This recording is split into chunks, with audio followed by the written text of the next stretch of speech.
America is apparently ready for war with North Korea. That from our Secretary of State, Rex Tillerson, who warned that if Kim Jong-un and company do not agree to enter negotiations to give up their nuclear weapons, the U.S. military is going to drop the hammer. It's a sobering statement delivered at a 20-nation summit in Canada designed to show the communist regime that the world has had it up to here, our northern border that needs a wall. The problem is Russia and China, well, they weren't invited, as they are rumored partners with North Korea.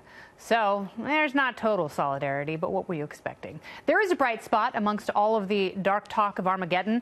North and South Korea joining together for the Olympics. The peninsula will march together at the opening ceremony of the Olympic Winter Games and team up for a few sports as well. So does any of this show real promise for peace, or is it just delaying the inevitable? Joining me now, my friend Bryan Suits, KFI radio host and an Iraq combat war veteran. Welcome back to the show, Bryan. Thank you for having me. You are so welcome. And I point back at you, friend. So let's talk about this a little bit, because it appears that for most of the young administration, Rex Tillerson has played good cop on North Korea. This is a lot tougher talk from him. Does this symbolize a shift in the administration, or are we really on a death march? Well, it's almost like they took the old good cop, bad cop routine, and yesterday it morphed into less bad cop and bad cop, because it's almost like he's a front man for the Pentagon at this point. It looks like by getting the old band back together from the 1950 original Korean War, Revenge of the Sith, that it looks more like we're getting consent, like we're getting public consent from the prior participants on the UN side. Recall, because there's no peace treaty. Yeah. That's still an ongoing situation. China and Russia, of course, were the primary allies of North Korea, so of course they're not going to get invited to Vancouver. Well, that's sad, because it's a lovely city, particularly this time of year. And now the president is saying that where China has pulled back, helping and appeasing North Korea, skirting some of these sanctions, Russia has picked up the filthy slack. Is that true? And that doesn't seem like they're being very helpful at all, especially for being our puppet master. It is absolutely true. People who don't have a fine enough map of North Korea may not know this, but at the far east end of the Korean-Chinese border is about 20 kilometers of North Korean-Russian border. And the Russians have reinforced that area of the border. It's probably one of the most heavily reconnoitered areas by the U.S.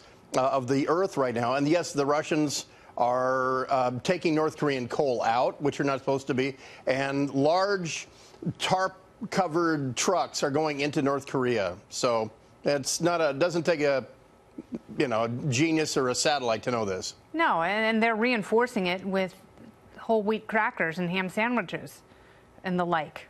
That may be a metaphor for something else. So, Suits, let me ask you this, because there's a lot of talk, because obviously no one wants a protracted war. No one wants a 17-year conflict on the Korean peninsula. The South Koreans don't want it. I hope the North Koreans don't want it. Chinese don't want it.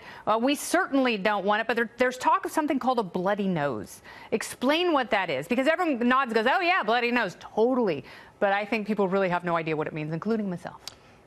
The notion would be that we would conduct a strike so limited that none of the actual airstrikes would originate from South Korea or Japan. And so that would give them, a moral cover to say, don't retaliate on us, that everything would happen from Guam and Okinawa, which is still Japan, and that it would be a 5 or 6 night or day and night strike, including possible use of ground troops in North Korea to absolutely, utterly destroy their nuclear and missile infrastructure. And then the threat would be, if you retaliate, you're going to make it a bigger war, and you're not going to want that. And the notion that the North Koreans would just sit back and let somebody invade them for 5 days is, I think, amazingly naive.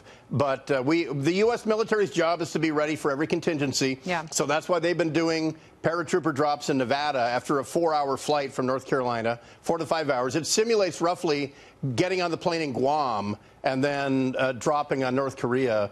And so that's the bloody nose, is just give them a 5-day bloody nose and actually think that this regime would sit back and go, you know what, we're gonna hire a life coach and rethink our choices. They're probably going to do that, because life coaches are very, very popular in Pyongyang.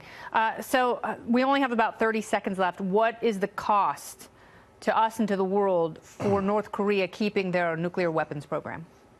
Allowing a wacky regime to have nuclear leverage on anything they choose to use it for, inclusion in the Olympics, drop the letter B from the English language. I mean, if this is not a rational actor, and it's not like Pakistan, India, or USSR. Yeah. This is a regime that starved its own people to gain nuclear weapons, and you're telling me they wouldn't use it for every international dispute as leverage?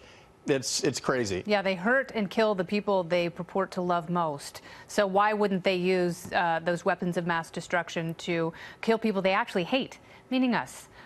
Point well taken, Bryan Suits. Thank you for being here. Always good to see you. Good to see you. Good to be Camera. Yeah, I like it.